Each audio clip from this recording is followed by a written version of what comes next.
Em 16 de julho de 1619, em pleno domínio da Espanha sobre Portugal e o Brasil, foi preso e torturado nesta colina um neto de Caramburu, de nome Melchior Dias Moreira. Moreira descobriu uma mina de prata, mas para entregá-la ao rei de Espanha exigiu compensações que o mesmo não quis dar. Aqui foi forçado ao extremo a dizer onde estava a mina, e não disse. Preso por 3 anos, morreu ao sair da prisão, levando para o túmulo o segredo de uma mina que todos passaram a acreditar estar em Itabaiana. Virou uma lenda. Em 1670, Portugal havia recuperado sua independência. Todavia, nunca mais voltaria a ser o poderosíssimo império que fora antes. A última tentativa desesperada para reaver aquele poderio concentrou-se nas esperanças da lendária mina de prata de Itabaiana, que continuou sendo uma lenda. Enquanto isso, a Inglaterra aproveitou ainda mais o vácuo de um império claudicante para subjugá-lo e formar seu enorme império, impondo sua língua e seus costumes ao mundo inteiro, como fizera Roma 20 séculos antes.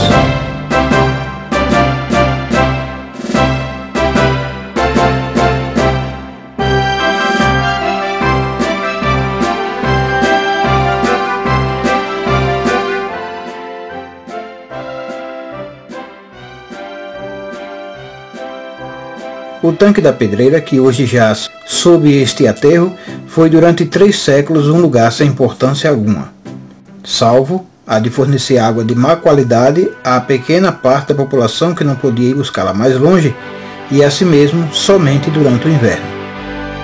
Ao longo destes 3 séculos foi só isso, um tanque sem muita importância. Obviamente que até recentemente ninguém soube quem e quando o abriu. Sabia-se apenas que é antigo.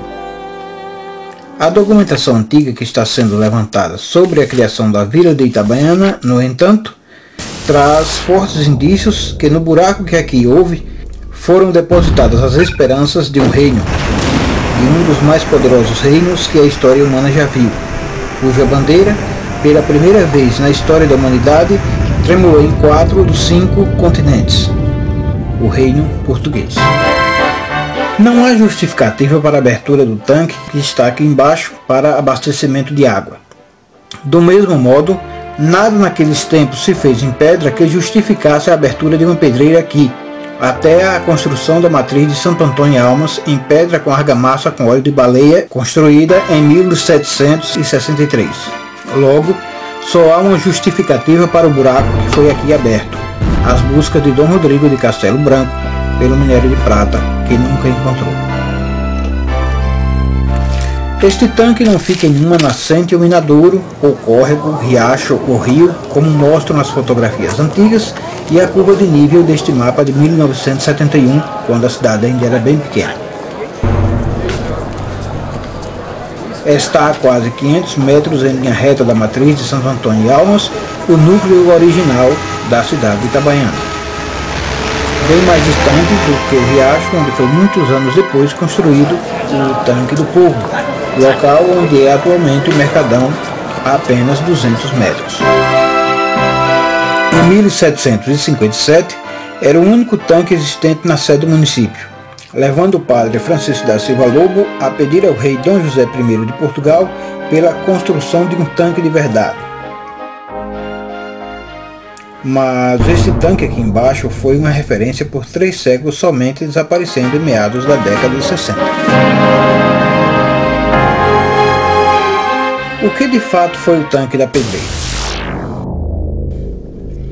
Em 1670, 30 anos depois de retomada sua independência da Espanha, Portugal estava agora sob pressão de um futuro império que iria lhe comer por dentro, substituí-lo e tornar-se hegemônico um século e meio depois, deixando Portugal de fato como mero protetorado e dele se apropriando de todos os seus feitos.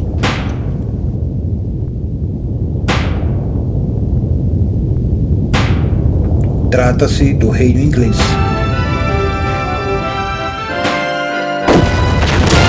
Portugal recuperou sua independência da Espanha em 1640, todavia perdeu metade de suas colônias existentes em 1580, 60 anos antes quando caiu sob o domínio da Espanha. E a outra metade passou a ser cada vez mais dividida com a agora poderosa Inglaterra, que de fato também passou a mandar no próprio reino português e suas colônias.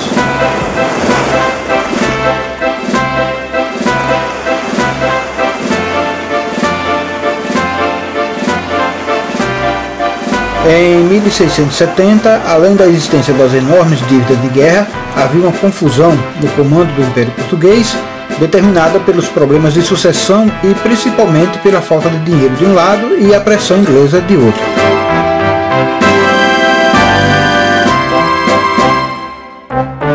É aqui que surge o Tanque da Pedreira e, consequentemente, a vila de Santo Antônio da Itabaiana, que hoje é a cidade de Itabaiana.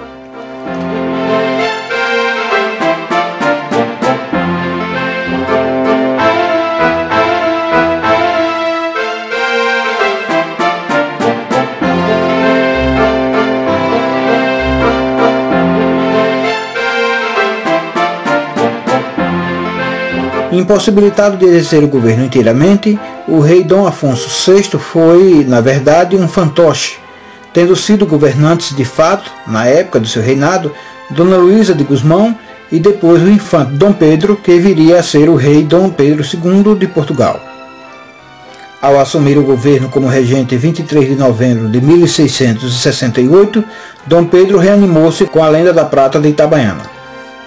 Contratou Dom Rodrigo de Castelo Branco, um aventureiro espanhol que já havia estado na enorme mina de prata de Potosí, na Bolívia, de onde ainda hoje se tira prata, e preparou-lhe uma grande expedição com todos os privilégios possíveis para que o mesmo viesse a Itabaiana e finalmente descobrisse e explorasse a tão famosa mina de prata que ninguém conhecia de fato a localização.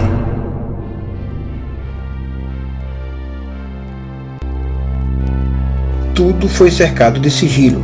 A pirataria francesa, holandesa e principalmente a inglesa assaltava os navios de prata e ouro da Espanha e até os carregamentos de fumo dos navios portugueses que iam do Brasil para a Europa. Imagina se descobrisse que havia sido finalmente descoberta a mina de prata da Itabaiana. Dom Rodrigo chegou a Itabaiana na sua primeira viagem em abril de 1674, retornando na segunda viagem ao fim de 1675. Foi possivelmente nesta viagem que abriu este tanque aqui, na verdade um buraco em busca do minério de prata, que por isso mesmo ganhou o nome de Pedreira. E é justamente em 1675, mais precisamente em outubro, que se consolida a criação da paróquia de Santo Antônio, um dos elementos indispensáveis para a criação de uma vila que, por sua vez, era uma necessidade para administrar uma possível mina de prata, do mesmo modo como foram criadas depois as vilas mineiras de Minas Gerais, como São João del Rei, Mariana, Ouro Preto, etc., ou a Jacobina, hoje na Bahia. A mina não se confirmou e a vila só foi concluída 23 anos depois. Dom Rodrigo perambulou pelos campos da Itabaiana por quase 5 anos sem encontrar a tão sonhada e ansiada prata que tanto Portugal necessitava para se livrar das dívidas com os ingleses, recompor sua frota de navios de guerra e retornar a ser o grande império que já fora antes. Durante a estada de Dom Rodrigo nos campos da Itabaiana, as notícias foram cada vez mais desanimadoras. As várias buscas tinham de serem feitas com o máximo de cuidado para não despertar a cobiça das outras nações europeias, e nada de se achar prata. Enquanto isso, a Inglaterra se agigantava, impondo restrições ao comércio português em locais que há pouco tinha sido seu território e lhe tomando o fôlego lentamente. Foi um desalento só. Aqui foram enterradas de fato as esperanças de retomada do esplendor do Império Lusitano. Se a morte de Dom Sebastião em 1578 representou o início da lenta queda do Império Português, o fiasco da prata de Dom Rodrigo, representado neste buraco que aqui jaz embaixo, representa o fim das chances de reação bem-sucedida do Império Português no seu retorno à glória. Em 1695 foi encontrado ouro nas encostas da Serra Comprida, bem próximo daqui. Porém, 7 anos depois, enquanto aguardavam-se as licenças e orientações para sua exploração, foi selada a paz entre o governo português e os paulistas, fugitivos que estavam pela morte de Dom Rodrigo de Castelo Branco. Em 1703, o rei proibiu terminantemente a extração próxima do mar. Por ironia do destino, depois do desengano da prata de Itabaiana, Dom Rodrigo foi para o sul, já que havia boatos de prata também em Paranaguá, no Paraná, e uma tal de Serra de Saberabuçu que ninguém sabia onde realmente ficava. Dom Rodrigo entrou em dissenso com os paulistas, tendo sido morto por Manuel Borba Gato em 1682. Com medo de represálias, os paulistas fugiram e se internaram pelos sertões, e acabaram por descobrir a torrente de ouro que inundou Portugal logo a seguir. 3 décadas depois, quando o ouro passou a florar copiosamente nos riachos de Minas, já era tarde para recompor o império que, de fato, já havia sido tomado pelos ingleses. O ouro das Gerais serviu para enriquecer ainda mais os ingleses, que o aproveitaram para ficarem ainda mais poderosos ao fazer outra transformação do mundo, a Revolução Industrial. Aqui jazem, portanto, as esperanças de um império que foi um dos maiores da Terra.